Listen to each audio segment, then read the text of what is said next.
Most people see Sylvester Stallone and think, action hero, muscles, explosions, one-liners. Almost nobody thinks, writer. But here is the truth that Hollywood spent decades hiding. Sylvester Stallone is one of the most successful screenwriters in cinema history. He's written or co-written nearly every film that made him famous. Rocky, Rambo, The Expendables, all Stallone's words, Stallone's stories, Stallone's vision. He's not just an actor who happened to write. He's a writer who learned to act so he could bring his stories to life. This is the hidden story of Hollywood as most underestimated storyteller, a man whose writing shaped modern action cinema. While everyone was too busy looking at his biceps to notice the genius behind the typewriter. Stallone's journey as a writer began long before Rocky, in a place nobody would expect, a library. As a teenager in suburban Philadelphia, young Sylvester was a troubled kid. His parents fought constantly. His mother, Jackie, was emotionally volatile. His father, Frank, was distant and often cruel. Stallone struggled in school, partly due to the partial facial paralysis from his difficult birth that made him slur his speech. He was dyslexic, though it wouldn't be formally diagnosed until he was an adult. Reading was painful, slow, frustrating. Teachers assumed he was stupid. Classmates mocked his speech impediment. He got into fights constantly, some to defend himself, some just because violence was the only language that made sense in his chaotic home. But in that same period, something unexpected happened. A librarian named Mrs. Margaret saw him browsing comic books in the library and did something unusual. She talked to him about stories. Not to mock his reading difficulties, but to understand what drew him to those colorful pages. "You like stories about heroes," she observed. Stallone, then 14, nodded. He couldn't articulate it then, but yes, he loved stories about underdogs who fought back, about weak people who found strength, about heroes who were broken but refused to quit. "You should try writing your own," Mrs. Margaret suggested, handing him a blank notebook. "Tell the stories you wish existed." That notebook changed his life. Stallone started writing. At first, simple adventure stories, comic book tales about superheroes and monsters. But gradually, the stories became more personal. Characters with speech impediments, characters from broken homes, characters who were underestimated and angry and determined to prove everyone wrong.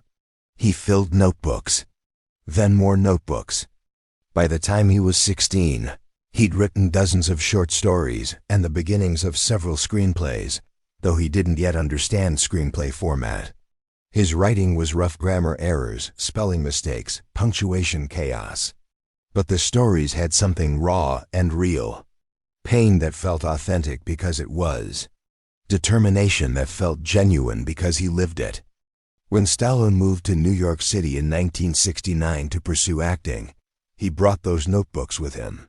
While he attended auditions during the day 1,855 rejections, he meticulously counted. He wrote at night.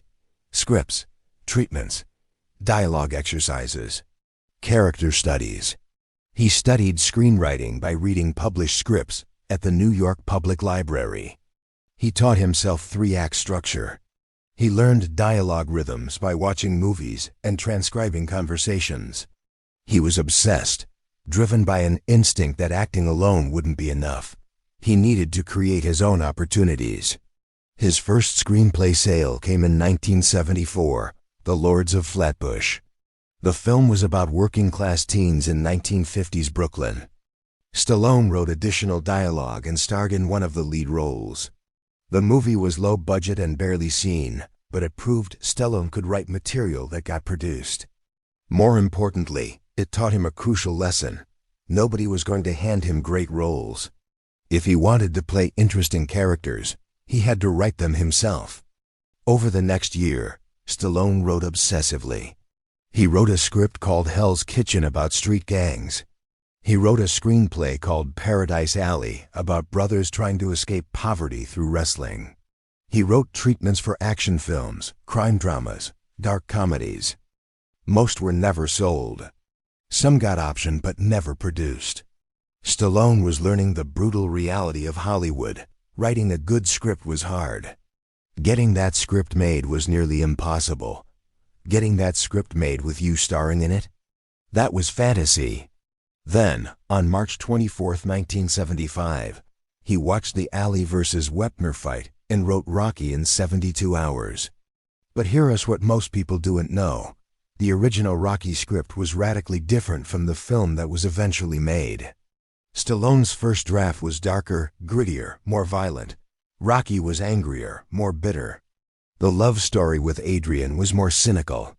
The ending was bleaker. Rocky lost badly, and there was no triumphant moment, just cold reality. When producers Irwin Winkler and Robert Chartoff bought the script, they immediately saw problems. "This Rocky," Winkler told Stallone, "is not likable. We need audiences to root for him. Right now, he's just another angry bum."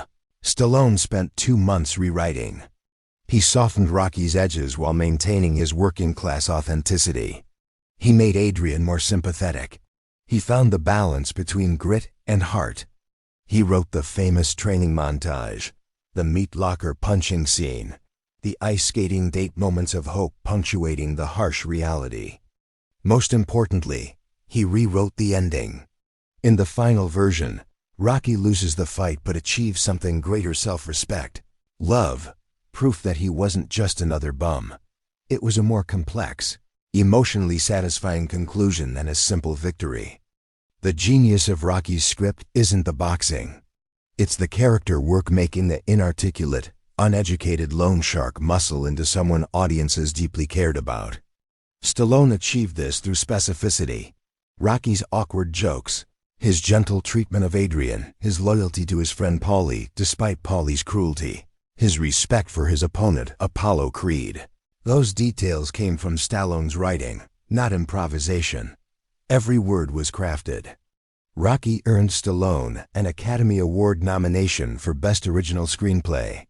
He lost to Paddy Chayefsky for Network. But the nomination itself was revolutionary. How many leading action heroes were also Oscar-nominated screenwriters? 0. Stallone was inventing a new archetype, the writer-actor who could create crowd-pleasing entertainment with genuine artistic merit. After Rocky's success, Stallone could have just acted in films written by others. Studios would have paid him millions. But he understood something crucial. Control of the material meant control of his career. He wrote Rocky II, making it both a worthy sequel and a deeper exploration of the characters. He wrote Paradise Alley, bringing his pre-Rocky script to life. He co-wrote Rocky III, introducing Mr. T's Clubber Lang and exploring Rocky's fear of losing everything he'd gained. Then, in 1982, came First Blood, the Rambo franchise, arguably Stallone's most culturally significant creation after Rocky emerged from complex collaboration. The first film was based on David Morrell's novel, but Stallone extensively rewrote the script, changing the character fundamentally. In Morrell's book, Rambo was a violent psychopath. Morrell's original ending had Rambo being killed. Stallone transformed Rambo into something more nuanced, a damaged veteran suffering from PTSD, a man broken by war and betrayed by his country, capable of extreme violence but not defined by it. Most importantly, Stallone added the film's emotional climax, Rambo's breakdown, where he describes his friend dying in Vietnam.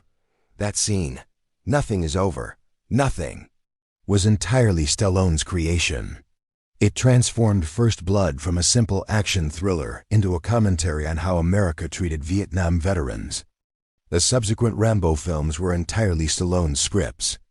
Rambo, First Blood Part 2, co-written with James Cameron, became a massive hit and pop culture phenomenon. Rambo 3 showed the character in Afghanistan fighting Soviet occupation. Critics dismissed these as mindless action films.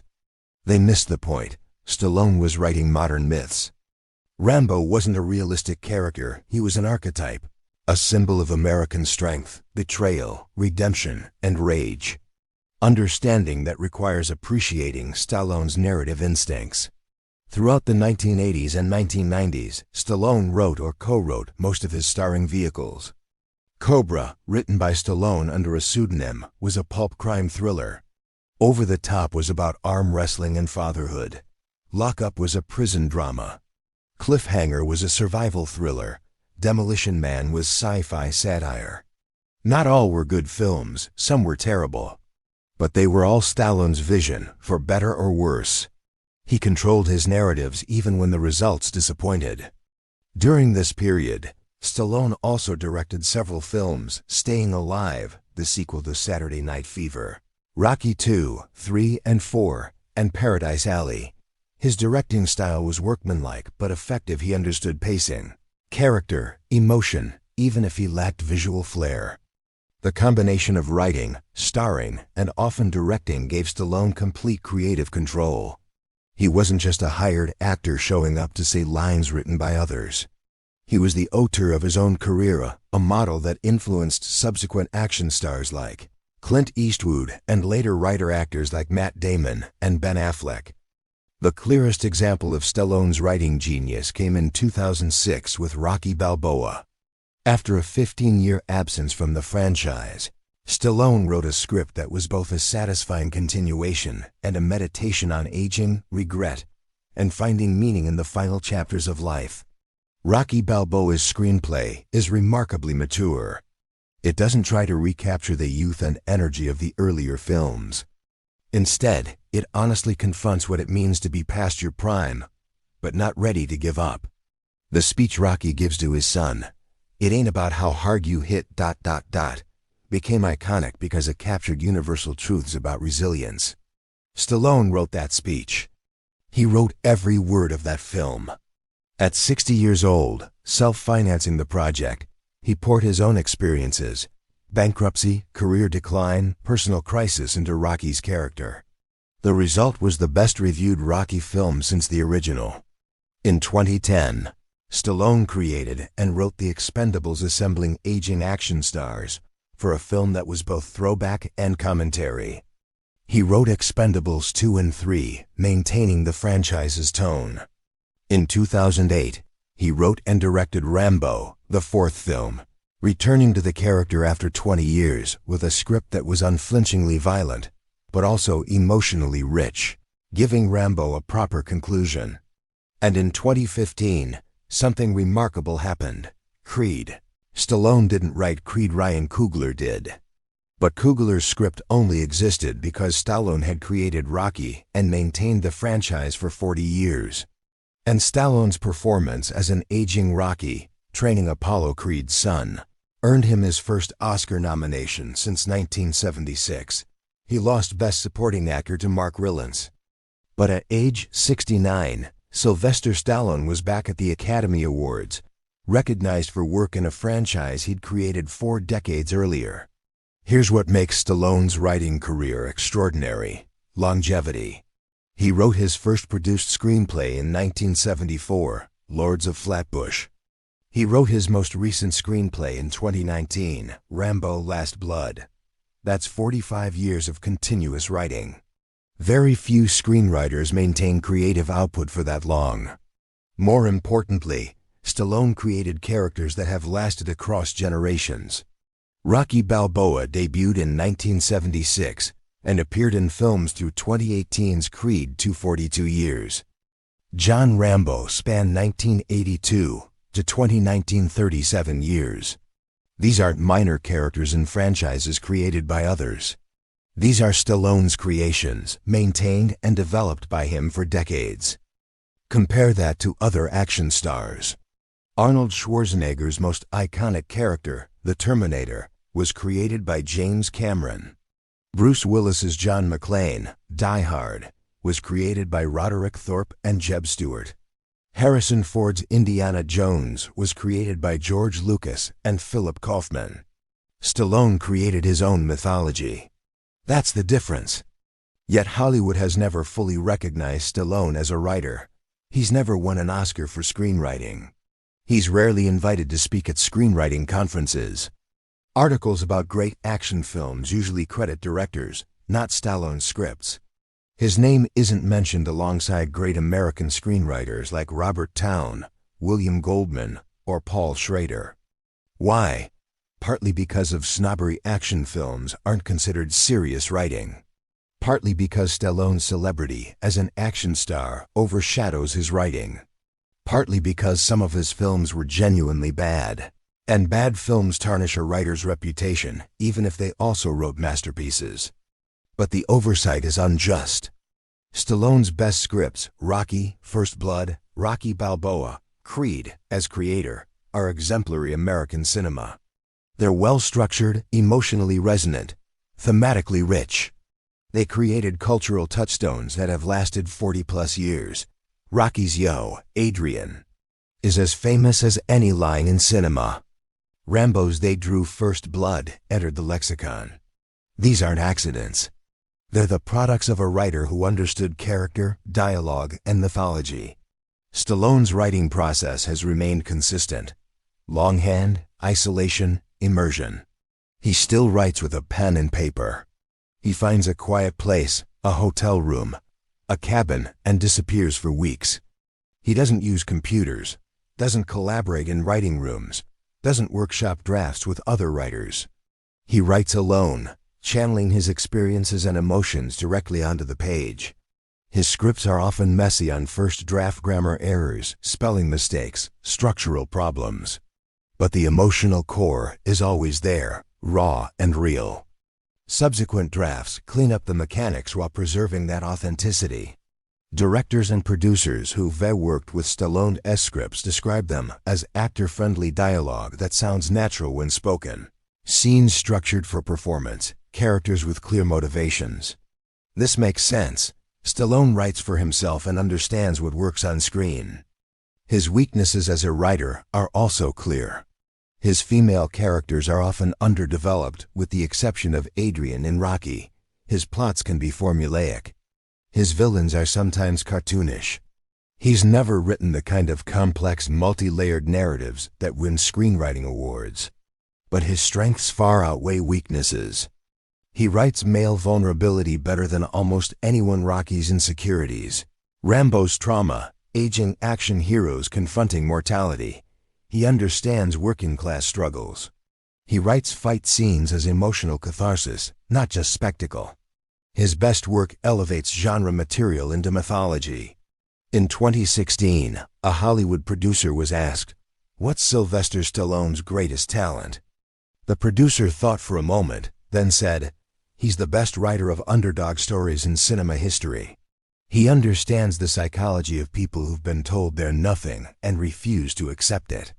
He understands that psychology because he lived it. Everything he writes comes from that place. That's why Rocky works. That's why Rambo works. They're not just characters, they're Stallone's autobiography translated into myth. That's the secret. Hollywood missed for decades. They saw a bodybuilder, an action hero, a celebrity. They never saw the writer sitting alone at 3 a.m., scribbling in a notebook, creating modern American myths with a ballpoint pen and sheer willpower. Sylvester Stallone is one of the most successful screenwriters in Hollywood history. Most people just never noticed because they were too busy watching him fight.